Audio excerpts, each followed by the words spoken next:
이제 말씀 풀어 나누면서 하나님의 은혜를 나누도록 하겠습니다. 시편 44편의 부제는 이렇습니다. 고라 자손의 마스길, 인도자를 따라 부르는 노래라고 이렇게 말하고 있습니다. 그 고라 자손이 누구냐면요, 성전에서 성가대 있잖아요, 찬양대였습니다. 근데 그 마스길은 어떤 의미냐면 교훈을 주는 시, 깨달음을 얻게 하는 시라고 이렇게 말할 수가 있습니다. 네, 그런데 어떤 상황에서 지금 깨달음을 주고 있을까라는 질문을 한번 해보게 돼요. 그것은 뭐냐면, 특별히 오늘 시를 보니까 국가적인 재난이 지금 이스라엘에 닥친 것으로 보입니다. 그들에게 주는 어떤 교훈, 그런 깨달음을 주는 시라고 보실 수 있습니다. 대한민국은 작년 12월 3일 이후에 국가적인 재난을 경험했죠. 그 재난은 그 리더십의 부재라는 그런 재난이라고 말할 수 있는 재난을 경험했고, 요즘 같은 날씨에는 이 더운 날씨가 우리 재난이다 라고 이렇게 생각할 수 있는 분들이 계실 것 같습니다. 네, 시편 44편이 말하는 이 재난 상황은 뭘까라고 구체적으로 말한다면, 지금 전쟁에서 이스라엘이 패배한 것으로 보입니다. 여러분 상상해 보십시오. 전쟁에서 패배하는 것, 우리는 이 패전국이 당하는 고통을 너무나 잘 알고 있기 때문에, 어느 정도 알고 있기 때문에 이게 정말 큰 고통이었을 거라는 걸 충분히 상상할 수가 있습니다. 그런데 신정국가잖아요. 이스라엘이라는 나라는 하나님이 다스린 나라라는 의미에서 신정국가인 이스라엘에게 이 전쟁의 패배는 신학적 그리고 신앙적 고통이 가중된다라고 여러분 생각하시면 됩니다. 이런 식이죠. 하나님, 도대체 우리가 무슨 죄를 지었길래 이런 수치를 당하게 하십니까? 아니 솔직히 말해봐요. 하나님, 우리는 최소한 하나님을 믿고, 잘 믿지는 못하더라도 하나님을 믿고 있는 나라 아닙니까? 그런데 어떻게 저 이방인, 다른 신을 섬기고 있는 나라가 우리에게 전쟁에서 승리할 수 있는 거죠? 어떻게 그들이 이기도록, 우리를 괴롭히도록 하나님은 저들을 내버려 두시는 것입니까? 라고 이렇게 질문할 수 있는 거죠. 이런 신앙적 고통이 가중되고 있는 상황이었습니다. 그래서 오늘 시는 어떤 의미에서 이 재난 가운데 고통을 당하고 있는 이들에게 깨달음을 주는 시라고 했잖아요. 사실 우리 모두 한 개인으로서 재난을 당할 때가 있죠. 근데 제가 볼 때 그것 또한도 하나님 어떤 지도력의 부재를 경험하는 고난이 우리에게 있는 것 같아요. 마치 이런 거죠. 우리가 고통스러운 상황을 당할 때 하나님이 내 삶을 다스리고 있지 않고 하나님이 안 계신 것 같은 고난이 우리 삶에 있게 되는 것이죠. 그래서 저는 오늘 설교의 제목을 이렇게 지어봤어요. 구원과 버려짐 사이에서 이해할 수 없는 하나님을 만나다라는 이런 제목을 썼습니다. 어떤 내용인지 차근차근 설명해 드릴게요. 그래서 오늘 저는 크게 두 가지를 함께 이 설교에서 나누고자 하는데요. 첫 번째, 구원과 버려짐 사이에서 이해할 수 없는 구원과 버려짐 사이에서 있는 우리의 고통에 대해서 먼저 함께 살펴볼 것이고요. 두 번째는 그 가운데 이해할 수 없는 하나님을 어떻게 만날 것인가, 이 두 가지를 오늘 설교 말씀을 통해서 나누려고 합니다. 먼저 구원의 기억과 과거의 구원의 기억과 버려진 현실에서 이스라엘이 당하고 있는 고통이 무엇인지, 그 고통의 실체를 한번 살펴보도록 하겠습니다. 이 시는 사실 인도자와 회중이 주고받는 그런 시거든요. 근데 1절부터 3절 파트는 회중들이 이렇게 고백하는 시예요. 그래서 이 시간 여러분 모두가 함께 1절부터 3절까지 시를 읽어보도록 하겠습니다. 시작. 하나님이여, 주께서 우리 조상들의 날 곧 옛날에 행하신 일을 그들이 우리에게 일러주매 우리가 우리 귀로 들었나이다. 주께서 주의 손으로 뭇백성을 내쫓으시고 우리 조상들을 이 땅에 뿌리박게 하시며 주께서 다른 민족들은 고달프게 하시고 우리 조상들은 번성하게 하셨나이다. 그들이 자기 칼로 땅을 얻어 차지함이 아니요 그들의 팔이 그들을 구원함도 아니라 오직 주의 오른손과 주의 팔과 주의 얼굴의 빛으로 하셨으니 주께서 그들을 기뻐하신 까닭이니라. 여러분, 지금 여기서 1절부터 3절에서 시인은 재난을 당한 이들에게 먼저 하나님이 과거에 행하신 일을 기억하라라고 이렇게 말하고 있는 거죠. 그 기억을 떠올리고 있다라고 볼 수 있습니다. 하나님 있잖아요. 한번 생각해봐요. 출애굽하고 나서 그 출애굽한 이스라엘이 가나안 땅에 정착하게 하잖아요. 그 역사를 생각해 보십시오. 근데 그때 가나안 원주민들은 쫓아내고 이스라엘 백성은 이 땅에 심으셨다라고 오늘 시에서 말하고 있습니다. 그리고 그 일은 조산의 어떤 군사력, 칼과 창으로 그들의 행위로 그런 일이 일어난 것이 아니라 하나님이 하신 일이었다라는 걸 강조하는 게 지금 1절부터 3절의 내용이죠. 그래서 그 중에 우리가 와닿는 내용은 이거죠. 너희의 팔이 너희를 구원함이 아니요 오직 주의 오른손과 주의 팔과 주의 얼굴의 빛이 너희를 구원했단다 라고 이렇게 분명하게 우리에게 말씀하고 있습니다. 근데 여기서 한번 이렇게 우리 안에 좀 질문할 필요가 있어요. 그 뭐냐면 왜 시인은 하나님이 과거에 행하신 일을 우리에게 기억하게 하는가? 왜 이게 지금 재난당한 사람에게 과거에 하나님이 행하신 일이 지금 무슨 상관이 있다고 이 말씀을 하시는가라는 걸 한번 우리 안에 질문할 필요가 있습니다. 그 답이 사실 4절부터 8절까지 내용이 그 답이거든요. 근데 하나님이 과거에 행하신 일을 기억하면서 이번에는 인도자가 이제 말하는 게 지금 4절부터 8절의 내용이에요. 신뢰의 고백인데요. 제가 한번 그 내용 읽겠습니다. 하나님이여 주는 나의 왕이시니 야곱에게 구원을 베푸소서. 우리가 주를 의지하여 우리 대적을 누르고 우리를 치러 일어나는 자를 주의 이름으로 밟으리이다. 나는 내 활을 의지하지 아니할 것이라 내 칼이 나를 구원하지 못하리이다. 오직 주께서 우리를 우리 원수들에게서 구원하시고 우리를 미워하는 자로 수치를 당하게 하셨나이다.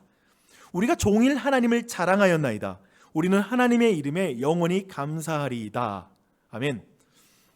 저는 여러분과 함께 지금 여기에서 4절을 좀 더 주목하고 싶어요. 4절 내용을 보십시오. 시인은 과거에 이스라엘에 구원하신 하나님이 지금 나의 왕이라고 지금 말하고 있습니다. 동시에 더해서 지금의 이스라엘은 과거의 야곱이라고 이렇게 말하고 있어요. 아시죠? 야곱의 12아들이 나중에 이스라엘이 되잖아요. 그런 의미에서 그 과거의 한 사람에게 지금의 이스라엘을 그 과거로 돌리는 것이죠. 그러니까 이런 말이에요. 하나님이여, 우리 조상에게 구원을 행하신 하나님은 지금 우리와 함께 하시는 하나님이십니다. 주여, 우리는 당신이 구원했던 그 야곱입니다.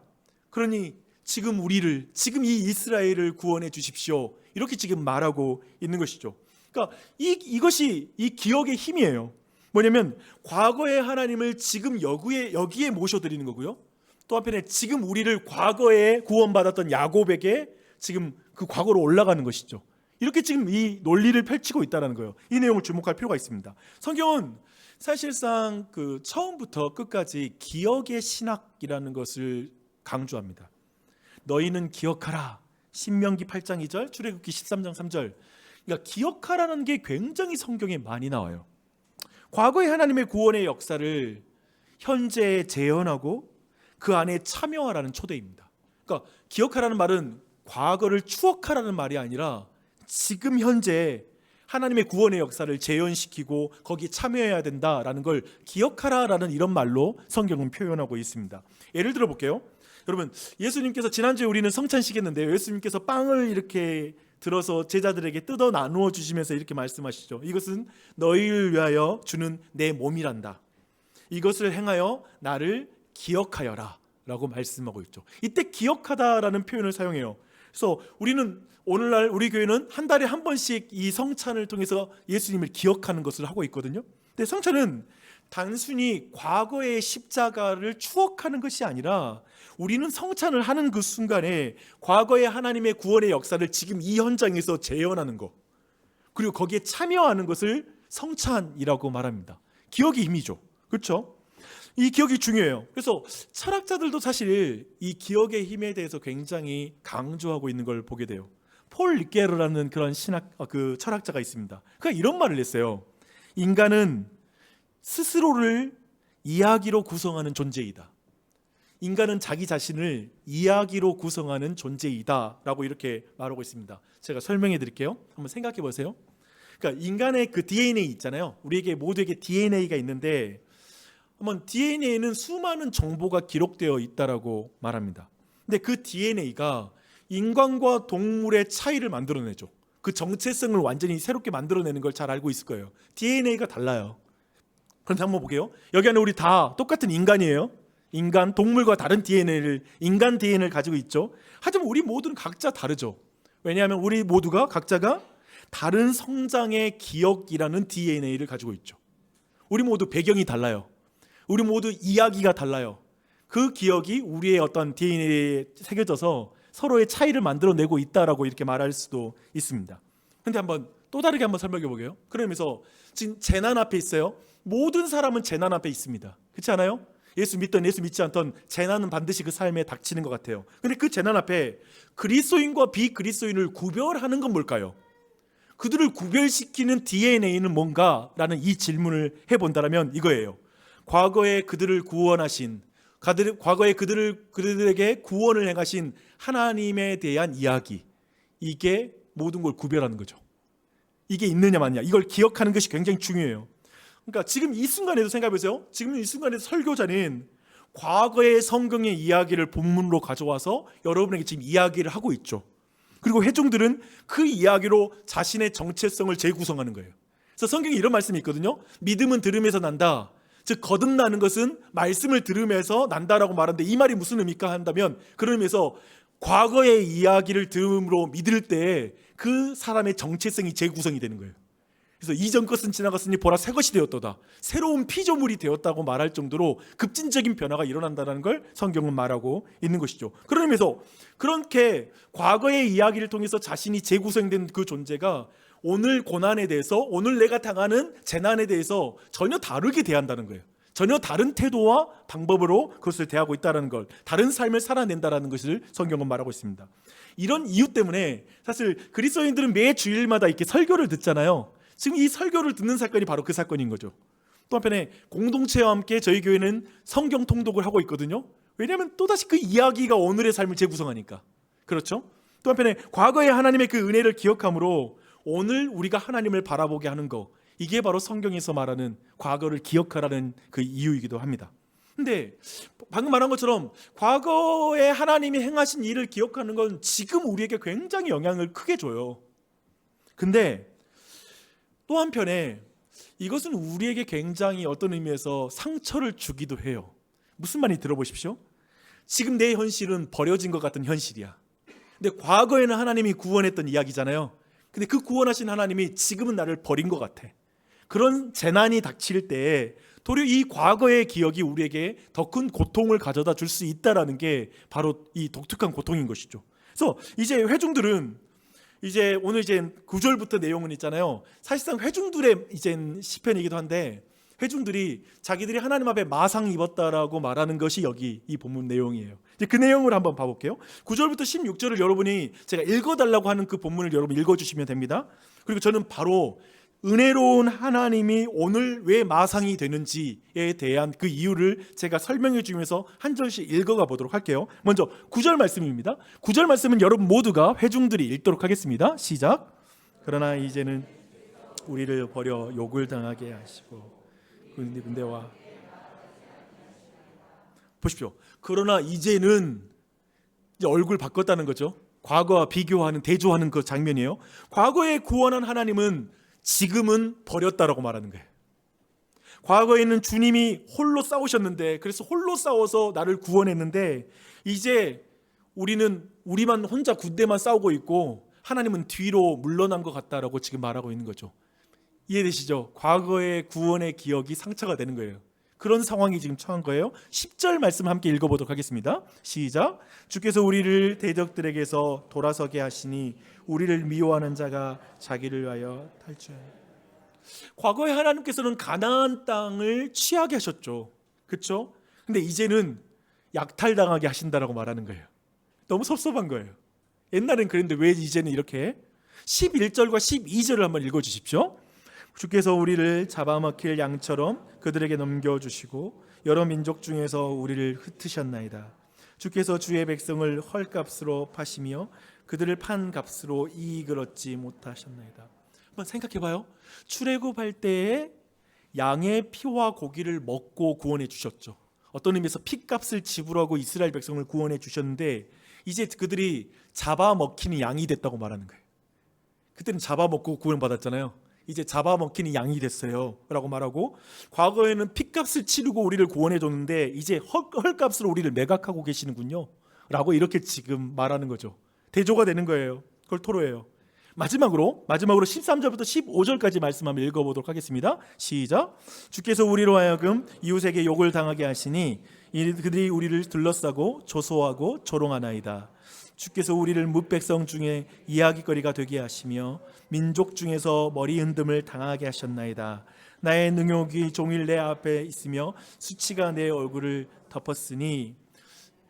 제가 볼 때 이 13절부터 15절 내용은 앞에 보면 7절과 8절을 좀 비웃는 내용 같아요. 7절과 8절이 하나님 신뢰한다는 고백이거든요. 근데 그 내용을 완전히 비꼬아서 말하는 것 같아. 이렇게 한번 번역해 봤어요. 원수들로부터 구원하신 하나님은 이제 원수에게 나를 던져서 능욕을 당하게 하시네요. 원수로 수치를 당하게 하셨던 그 하나님은 이제 나를 원수에게 수치를 당하도록 내버려 두시네요. 과거에 우리가 종일 하나님을 자랑했는데 이제 종일 우리가 조롱을 받도록 하나님은 우리를 내버려 두시네요. 정확하게 대조적으로 표현해요.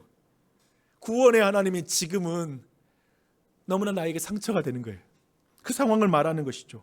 패전한 이스라엘, 생각해보세요. 패전한 이스라엘, 이제 전쟁 패전국으로서 감내해야 될 고통이 1차적 고통이 있다고 생각해 본다면 뭐 경제적인 어떤 자유에 있어서 여러 가지로 고통이 있었을 거예요. 그렇죠? 그런데 구원의 기억을 가졌기 때문에 이스라엘 백성은 버려진 것 같은 현실에서 겪는 이 신앙적 고통이 더 심한 거예요. 이런 어떤 신학적 고통이 여기에 더해지고 있다는 걸 주목할 필요가 있습니다. 근데 이 상황을 제가 좀 더 이제 예수님의 제자들이 이런 상황에 한번 처한 적이 있거든요. 좀 더 좀 쉽게 이야기로 여러분과 다시 한번 설명해 드리도록 하겠습니다. 어느 날 저녁에 예수님은 제자들이 함께 배를 타고 갈릴리 호수를 이렇게 건너가는 그런 일이 있었습니다. 그런데 큰 광풍이 일어나서 물이 크게 막 파도가 치면서 물이 이제 배 안에 들어오는 거죠. 그러니까 제자들 안에는 뱃사람들이 있었기 때문에 그 사람 능숙하게 이제 물을 퍼내기 시작해요. 그리고 돛을 잡고 막 그걸 이겨나가려고 노력합니다. 하지만 거의 불가항력적이죠. 그래서 이제 물에 잠길 지경이 된 거예요. 근데 그 와중에 예수님은 배 뒤편에서 그냥 베개를 베고 계속 주무시고 계시는 거예요. 지금 이 상황. 그러니까 지금 환란이 닥쳤는데, 재난이 닥쳤는데 하나님은 주무시고 있는 것 같아. 예수님은 주무시고 있는 것 같은 이 느낌을 받은 거죠. 그러니까 기본적으로 이 뱃사람 출신이었던 제자들은 애초에 처음부터는 목수였던 예수님을 전력 외로 생각하지 않았겠어요? 그래서 처음부터 부탁할 생각 않고 웬만하면 우리 수준에 수습하자 했다가 수습이 안 되는 그 상황에서 결국에 예수님을 깨우면서 약간 분통을 터뜨리는 상황이죠. 이건 약간 열받았죠, 그렇죠? 정확히 말하면 약간 화가 났어요. 아니 선생님, 우리가 지금 죽게 되었는데도 아무렇지도 않게 이렇게 주무시고 계시면 어떡해요? 라는 이런 마음이 지금 막 올라오는 거죠. 제자들은 버려진 것 같은 현실에서 이중 고통을 당하는 거예요. 지금 무서운 어떤 파도 속에서 그것도 고통스러운 일이지만 이들이 생각하는 예수님은 특별한 능력이 있으시거든요. 예수님은 놀라운 능력이 있고 더군다나 예수님이 지금 이제 바다 건너가자고 먼저 제안하신 분인데 먼저 제안하고 있는 분이 주무시고 계시면 안 되지. 여러 가지로 섭섭해요. 그래서 정확하게 이 이중 고통을 오늘 시편 44편 23절에서 이렇게 표현하고 있어요. 주여 깨소서 어찌하여 주무시나이까. 일어나시고 우리를 영원히 버리지 마소서. 딱 이 상황이죠. 하나님이 잠자고 있는 것 같은 그 상황. 이것이 구원과 버려짐 사이에서 그리스도인들이 느끼는 이중 고통입니다. 이건 그리스도인들만 느끼는 고통이에요. 이런 식의 고통은. 그러니까 구원의 기억이 많은 사람일수록, 제가 볼 때 구원의 기억이 많은 사람일수록, 영적인 체험을 많이 한 사람일수록 재난이 닥친 상황에서 이중 고통은 더 가중됩니다. 어떻게 생각하세요? 맞습니까? 어떤가요? 그러니까 예를 들어 보겠습니다. 그러니까 제가 한 극단을 말해줄게요. 이런 고통 있잖아요. 방금 말 때 이중 고통은 신이 없다라고 말하는 사람은 전혀 느낄 수 없는 고통입니다. 이 자리에 혹시 하나님은 계시지 않다라고 생각하시는 분, 그분들은 이런 고통을 정말 이해할 수가 없을 거예요. 그러니까 그 이유를 말씀드릴게요. 팀 켈러 목사님께서 이런 말을 했어요. 하나님이 없다고 말하면서 동시에 세상이 잘못되었다고 말하는 것은 자기 모순이다 라고 이런 말을 했습니다. 뭔가 세상이 잘못됐어, 불공평해라고 이렇게 고통을 느낄 수는 없어요. 만약에 여러분이 신이 없다라고 생각한다면 그렇다는 논리예요. 이야기 들어보세요. 왜냐하면 세상의 선과 악, 의와 불이 고통과 평안의 의미를 정의할 기준 자체가 없기 때문에 그렇습니다. 모든 것이 우연한 진화의 산물이잖아요. 만약 그렇다면 전쟁과 기근과 차별과 질병 등은 단지 각자에게 주어진 DNA에 따라서, 즉 새겨진 생존 본능에 따라서 일어나는 해프닝일 뿐이에요. 해프닝일 뿐이야. 그러면서 이건 옳지 않아, 이건 바르지 않아 라고 말하는 보편적인 기준 따위는 그 세계관 속에는 없다라는 거예요. 만약 진화론적 생존 경쟁만이 전부라면, 예를 들면 심지어 강자가 약자를 억압하는 것, 심지어 여러분 강자가 약자를 죽이는 것, 그 모든 것은 자연의 법칙일 뿐이지 우리 모두가 도덕적으로 분노감을 가져야 될 이유는 없는 거죠. 그렇지 않아요? 뭐가 기준인데 그냥 살자고 하는 거 아니야 각자가? 그거잖아요. 그래서 무신론자는 고통 앞에서 근본적으로 이렇게 말할 수밖에 없습니다. 이 고통은 어떤 의미도 없어. 그냥 무작위적이야. 이 말은 무슨 말이냐면 아우 재수없어, 잘못 걸렸네, 에이, 이 말을 할 뿐이죠. 그렇죠? 그들을 구성하는 이야기, 즉 지금 하나님이 없다라고 말하는 사람들을 구성하고 있는 그 이야기는 이 고통을 재구성할 DNA가 아니죠. 어떤 이야기도 아니에요. 그런 의미에서 고통의 의미가 없게 되는 것이죠. 그러니까 방금 전에 우리가 봤던 폭풍우 속에서, 여러분 생각해보세요. 폭풍우 속에서 지금 배가 흔들리고 막 비가 들어와요. 그때 무신론자들은 쉽게 말하면 재수가 없었어, 잘못 걸렸어, 이렇게 말할 뿐이죠. 그런데 지금 제자들은 다르다는 거예요. 제자들은 예수님께서 주무시고 계시잖아요. 자신의 인생의 배에 예수님이 함께 타고 계시다는 걸 알잖아요. 그리고 예수님이 자신의 선장이라고 생각하는 거예요. 그렇게 믿고 있는 거예요. 그러니까 반응이 다른 거예요. 아니 이 상황에서 예수님 잠이 오세요? 아니 일부러 잠자는 거 아니야 이거? 그렇잖아요. 그 상황에 잠자고 있는 것도 이상해. 눈 감고 가만히 우리 행동을 지켜보고 있고 구경꾼인 것 같아. 이런 모욕감을 막 느끼면서 도무지 이해할 수 없어 라고 말하게 되는 거죠. 그들은 그 고통스러운 상황을 재구성할 DNA가 있거든요. 이야기가 있거든요. 왜냐하면 예수님이 그들을 사랑한다는 걸 알고 있거든요. 예수님께서 그들을 불렀다라는 걸 알고 있거든요. 그 이야기가 있어요. 예수님은 상상할 수 없는 능력을 가지고 계신 분이라는 것도 알고 있고 얼마나 많은 기적을 경험했는데요. 수많은 경험이 있었거든요. 그 이야기가 있거든요. 그리고 그분이 지금 그들과 함께하고 계시거든요. 근데 왜 잠을 자? 믿음이 있어요. 하나님이 함께하고 있다라는 걸. 지금 내 재난과 지금 이번 주에 있었던 그 일 가운데 하나님이 생각해보니까 하나님 거기 계셨는데 라는 믿음이 있어요. 그래서 더욱 풍랑 속에서 제자들을 가만히 두는 게 이해가 안 되는 거예요. 왜 그래?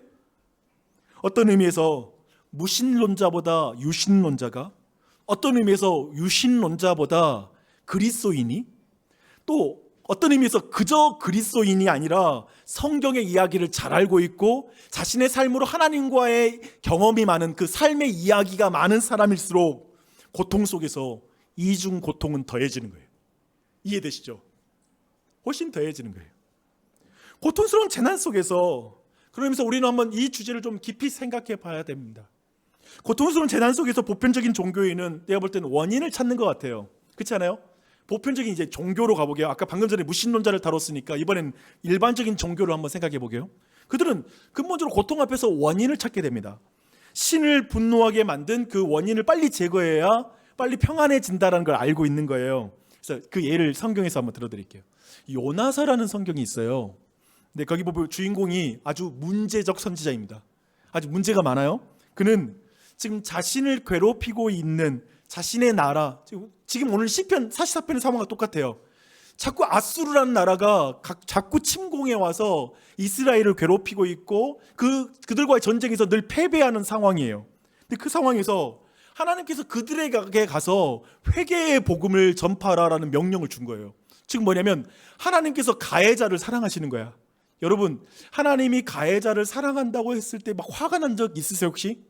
내 삶에 실질적으로 불편하게 만들고 나를 괴롭히고 있는 존재까지도 하나님이 사랑하고 그렇게 해픈 사랑을 하고 있는 하나님에 대한 분노가 지금 이 문제적 요나에게, 선지자에게 그게 있었던 거예요. 그래서 그 사람은 반대 방향으로 토끼입니다.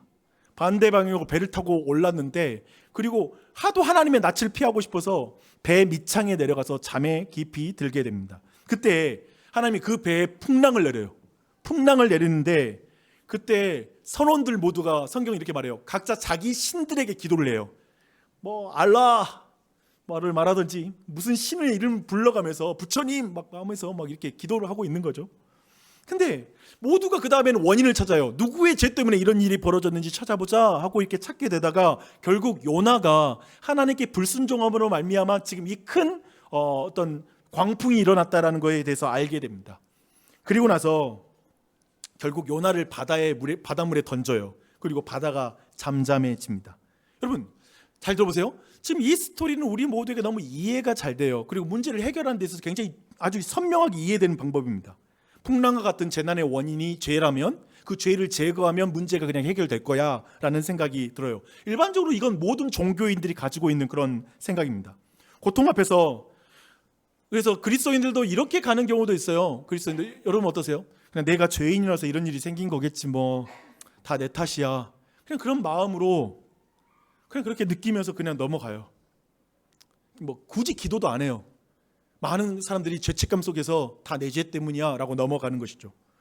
요나서 이야기만, 그래서 오늘 요나서 이야기만 우리가 알고 있다라면, 그리고 이런 식으로 여러분이 신앙생활 한다라면 뭐 크게 문제될 거 없습니다. 그런데 지금 시편 있잖아요. 시편의 상황은 이 문제를 좀 넘어서는 문제예요. 그 내용을 한번 말씀드릴게요. 그래서 인도자가 12절로 22절까지 이제 이 문제에 대해서 반론을 하는데 이 시인은 이렇게 말하고 있습니다. 우리는 이 모든 재난을 당할 일을 행하지 않았습니다. 나 그런 죄를 행한 기억이 안 나요. 주를 잊지도 않았고 주의 언약을 어기지도 않았습니다. 근데 왜 우리가 이런 일을 당해야 됩니까? 주님의 길을 떠나서 늑대의 소굴로 들어갔다면 저 인정하겠어요. 내가 하나님 길 떠나가지고 내가 늑대 굴로 들어갔다면 제가 이런 징계를 받아들이겠습니다. 그러나 주님의 길을 떠나지도 않았습니다. 주님이 우리를 그냥 승냥이의 소굴로 밀어 넣은 것 아닙니까? 내가 그 길을 위해 있었다면 내가 왜 지금 승냥이 굴에 들어가 있어요? 하나님이 밀어 넣으신 거죠. 우리가 주님께 기도하지 않고 다른 신에게 기도하지도 않았습니다. 내가 다른 신에게 의지했고 기도했다면 제가 이 상황 받아들이겠어요. 근데 이 상황 좀 보십시오. 늑대에게 양과 같은 우리를 던지셨으니 주님이 종일 우리를 학살하고 있는 거 아닙니까? 오늘 성경 표현 보면 그런 표현이 나와요. 완전히 여러분 대단한 표현이죠. 여러분 모두가 한 번도 안 써본 표현. 양과 같은 우리를 저 늑대들에게 던져놓은 걸 보니까 하나님 이건 학살이잖아요. 이해되세요? 하나님이 죽이시는 거지 이건. 그렇게 지금 표현하고 있습니다. 인도자는 말합니다. 우리는 이런 일을 당할 정도로 잘못하지 않았습니다 라는 이 말하는 거예요. 지금 이 말을 하는 상황입니다. 그리스도인은 제가 보니까 그래요. 그리스도인들 근본적으로 고통이 닥치면 많은 그리스도인은 먼저 자신을 돌아보지 않습니까? 내가 무슨 잘못을 했지? 내가 뭐가 문제가 있을까라는 걸 돌아볼 수밖에 없어요. 하지만 삶에서는 원인을 알 수 없는 고통이 닥칩니다. 그런 재난이 닥칩니다. 잘못한 것이 없는데 때로는 옳은 일을 했는데도 어려운 일이 닥쳐요. 너무 당혹스러워요. 또 한편에 진짜 악한 저 사람이 편안하게 사는 거 보면 너무 이해가 안 될 때도 있습니다. 잘 보십시오. 지금 도무지 시인은 하나님을 이해가 안 되는 거예요. 이해되세요? 하나님을 이해할 수 없습니다. 그리고 지금 상황이 받아들여지지도 않아요. 그럴 때가 있잖아요. 받아들이지도 않아요. 그는 이 상황 속에서 또한 하나님을 신뢰한다는 기도도 드리고 있는 게 아니에요. 하나님 내가 이런 상황일지라도 나는 하나님을 신뢰해요. 그러지도 않아요. 다만 지금 원망하고 방금 말했던 그 표현 얼마나 대단해요. 그렇죠? 양들과 같은 우리를 저 늑대 사이에 둔 걸 보니까 하나님이 우리를 학살하고 있습니다. 아주 엄청난 말을 하지만 가장 중요한 건 이거예요. 그가 하나님 앞에 있어요. 하나님 앞에 있어요. 하나님만 붙들고 있어요. 이게 특징이에요. 우리는 도무지 이해할 수 없는 상황에 있기도 합니다. 과거에 구원을 행하셨던 그 하나님이 지금은 나를 버린 것 같은 느낌이 들어요. 그분이 왜 얼굴색을 바꿨는지 짐작이 안 가요. 나 예전에 하나님 이런 얼굴 아니었는데 왜 지금 이렇게 화나신 얼굴을 하시지? 이런 상황에 시인의 얼굴도 바뀌어요. 믿는 사람의 얼굴도 바뀌어요. 그리고 상상할 수 없는 감정을 토해냅니다. 여러분 여기서 질문이 있습니다. 이런 식의 표현을 하는 시인은 그렇다면 불신앙을 가진 존재입니까? 믿음이 없다라고 말해야 됩니까? 저는 아니오라고 생각합니다. 또 한편에 혹시나 모를 자신의 죄를 찾으며 입을 닥치고 있어야 됩니까? 그러잖아요. 죄인이 아닌 사람이 어디 있어요? 그런 의미에서 아무런 원망도 하지 말고 감사의 말만 하면서 입 닥치고 가만히 있어야 됩니까? 이렇게 묻는다면 저는 아니오라고 생각해요. 그래서 이 부분에 있어서 팀 켈러 목사님께서 이 부분을 아주 잘 이 의미를 말해주는 이런 말씀을 하셨습니다. 한번 들어보십시오. 역경을 당하면 대개는 기도를 멈추거나 도움을 구하는 짤막한 탄원으로 대체합니다. 본문에서 시인은 고통과 좌절감, 심지어 하나님을 향한 분노까지 고함치듯 쏟아냅니다. 그런데 주님 앞에서 하고 있다는 점이 중요합니다. 기도의 흐름을 유지하면서 괴로움을 헤쳐나갑니다. 하나님은 우리를 너무도 잘 알고 계시므로 걸러내지 않는 순전한 속내를 토해내는 것을 허용하시고 오히려 권하십니다. 여러분, 이거 이해되세요? 우리의 모든 걸러지지 않는 모든 감정까지도 그렇게 하나님 앞에 토해내는 걸 하나님은 기다리고 계신다는 거예요. 그런 우리를 하나님이 기다리고 계신다는 거죠. 시인은 이해할 수 없는 하나님을 어떻게 만나고 있는지를 여러분 보여주고 있습니다. 저는 이걸 여러분 오늘 나누고 싶은 거예요. 이게 바로 하나님을 만나는 법이에요. 저는 인생의 재난과 고통 속에서 하나님께 잠잠한 것이 얼마나 큰 불신앙인지를 점점 알게 되는 것 같아요. 이해되세요? 우리에게도 재난이 닥치잖아요. 근데 하나님께 내 마음과 감정을 털어놓지 않는 것이 엄청 불신앙이라는 걸 알게 됐어요. 또 한편에 반대로 원망과 불평을 하는 게 어떤 의미에서는 저 잘못된 신앙인데 라고 생각할지 모르잖아요. 그렇죠. 그렇게 판단할 때도 있잖아요.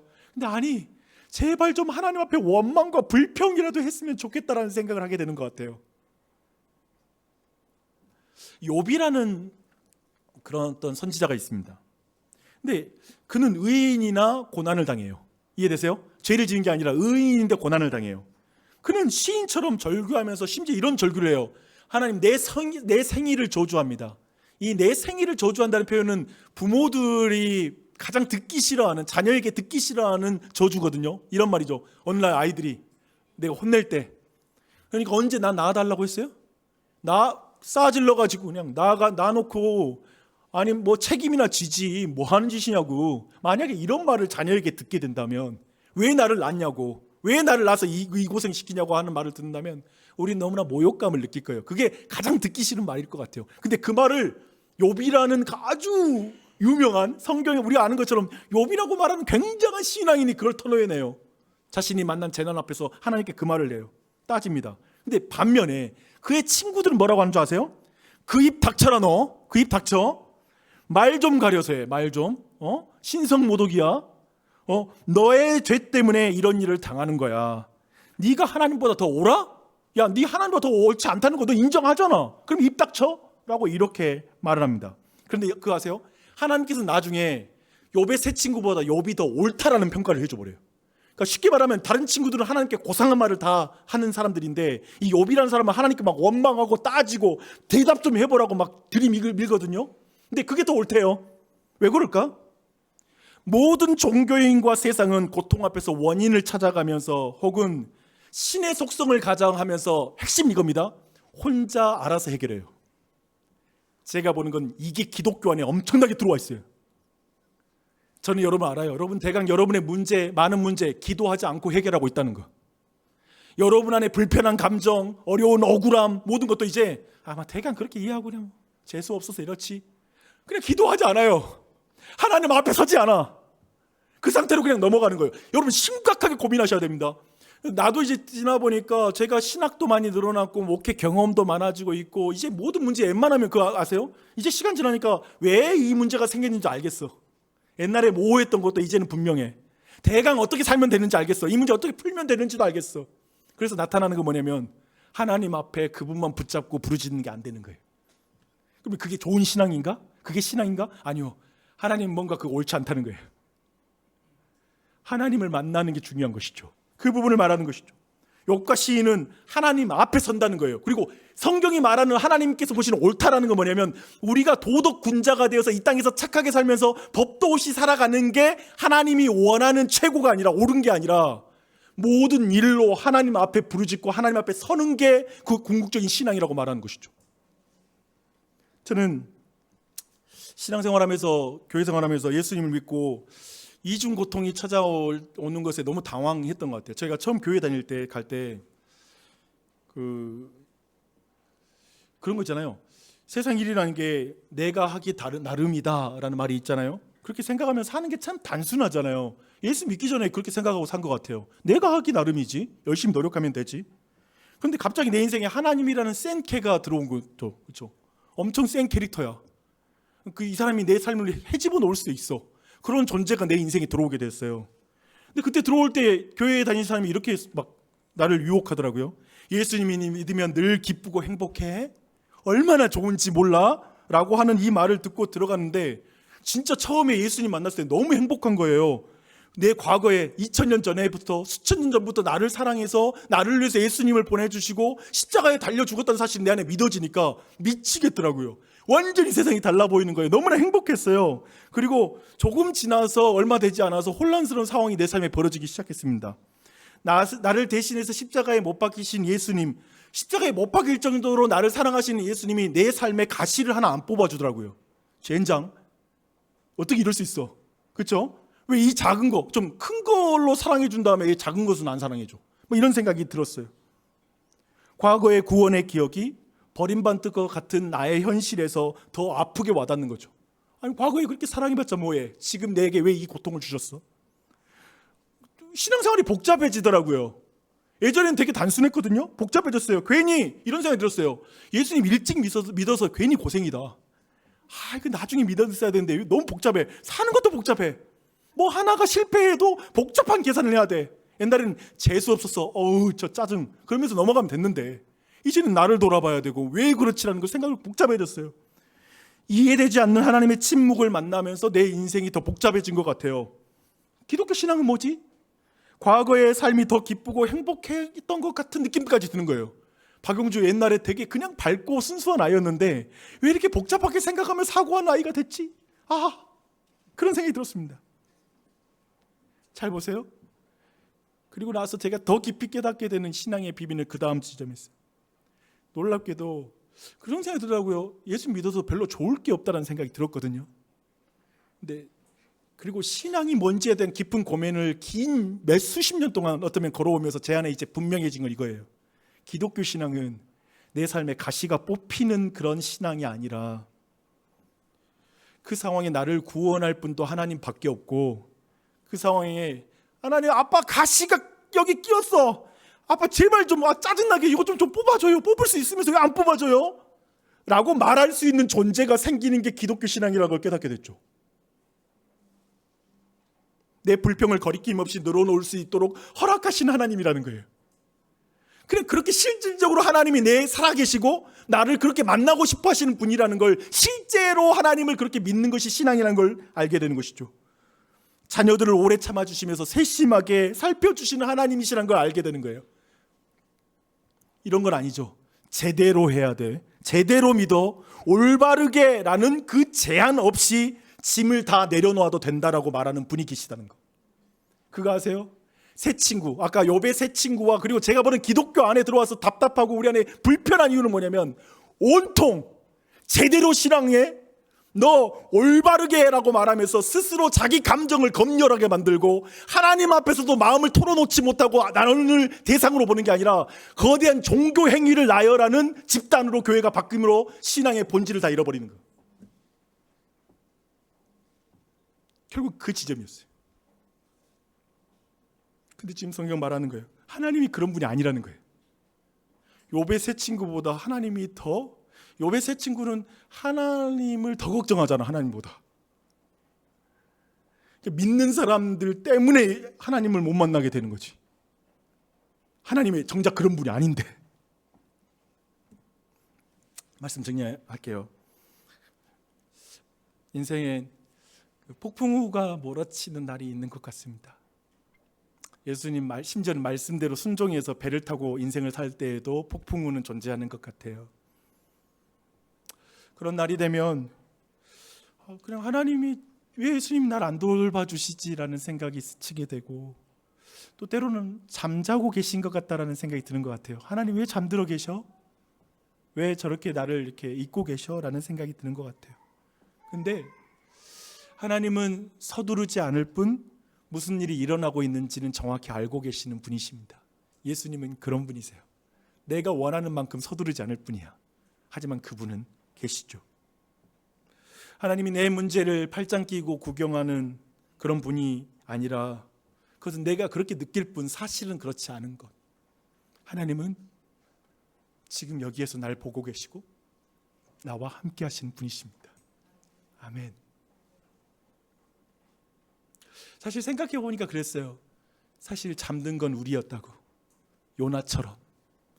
사실 예수님께 제자들에게 이런 부탁을 하거든요. 붙잡히신 날 밤에 제자들에게 나를 위해서 기도해 줘라고 했는데 제자들은 거기서 잠을 자요.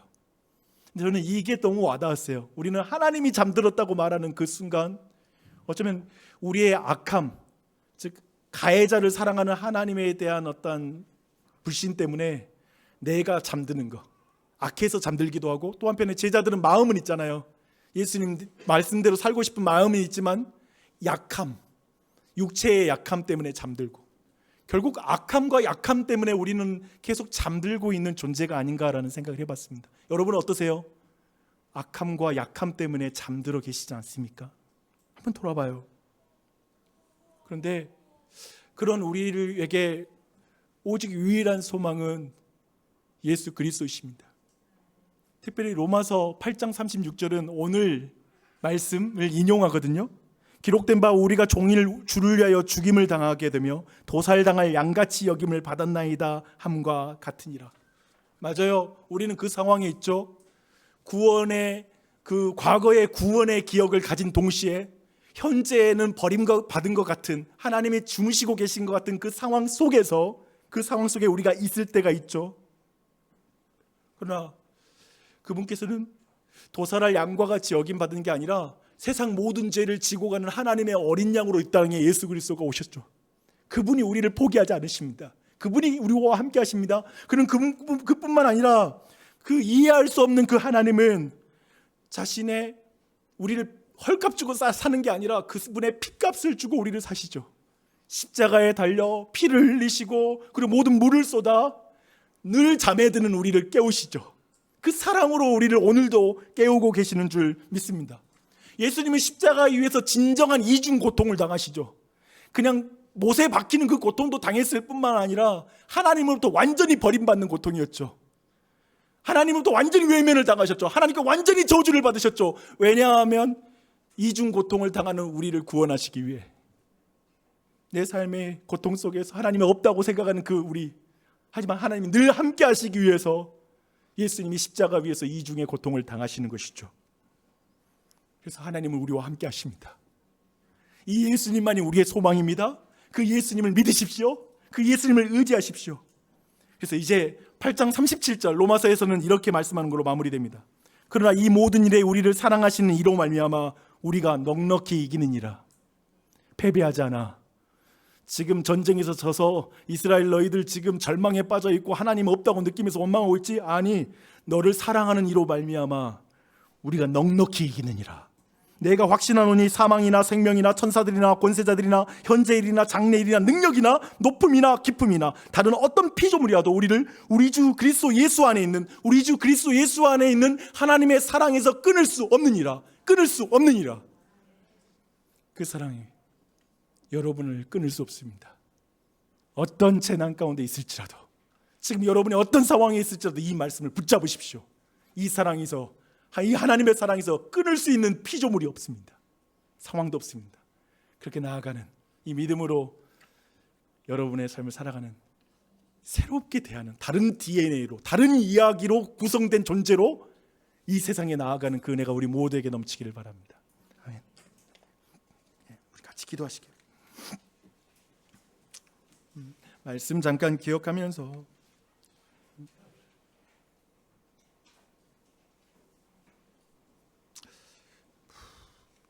삶에 경제적인 어려움 하나 닥쳐도 너무 힘들더라고요. 가정 안에 자녀들의 질병 하나, 성격 하나만 모나도 힘들고, 그 인생의 풍랑 하나만 닥쳐도 견디지 못할 것 같이 힘들어지는 것 같습니다. 하나님은 어디 계신가? 하나님 나와 함께 하십니까? 함께 하십니까? 라고 물어지는 그 상황. 그때 좀 기도 좀 해야 되는데 도리어 어느 순간부터인가 그냥 마음이 너무 악해진 것 같다는 걸 나도 느껴. 그래서 기도하지 않고 주님 앞에 깨어있지 못하는 요나와 같은 내 모습이 있을 수 있고, 또 한편에 나 다 아는데 너무 육체가 약해서 끊임없이 내가 아는데도 안 되는 자리에 머물러 있는, 잠들어 있는 베드로와 같은 그 제자들과 같은 잠든 모습이 아닐까 싶습니다. 그런데 여러분 걱정하지 마십시오. 예수 그리스도가 우리에게 곁에 오십니다. 핏값 주고 여러분을 사기 위해서 오신 예수 그리스도, 그 사랑에서 여러분 끊을 수가 없습니다. 이분을 다시 한번 바라보는 기도를 드렸으면 좋겠고, 지금 그 자리에서 나를 다시 새롭게 구성하는, 나의 존재를 새롭게 규정하는 다른 이야기가 나에겐 필요합니다. 예수 그리스도의 이 사랑 이야기가 내겐 필요합니다. 이 예수님의 이야기에 연결되게 해주시옵소서. 이걸 믿게 해주시옵소서. 그 안에서 내 삶의 재난을 다르게 보는 그 자리로 나아갈 수 있도록 우리를 이끌어가 주시옵소서라고, 이렇게 여러분의 각자의 기도를 말씀 안에서 성령께서 주시는 마음들을 의지해서 함께 기도하도록 하겠습니다. 기도합시다.